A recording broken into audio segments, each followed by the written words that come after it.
৩৫ থেকে ৩৬ বছর পর বাবার বাড়িতে প্রথম, মানে আমাদের বাড়িতে প্রথম ঈদ করতে যাওয়া। ছোট বোন যেতে পারেনি, 4 ভাই বোন আমরা একসাথে হয়েছিলাম।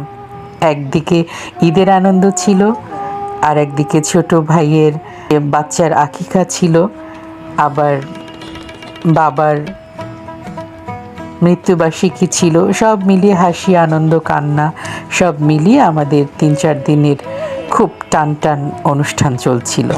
আজকে আমাদের বেশ রান্না বাড়ার আয়োজন হচ্ছে। মূলত হচ্ছে আমাদের মজাহার ভাই হেল্প করছেন, আর হচ্ছে আমাদের ওয়াহেদ চাচা রান্না করছেন। এটা হচ্ছে গরুর মাংস রান্না হচ্ছে, আলু দেয়া হয়েছে, বা একেবারে তাজা টকটকে গরুর মাংস।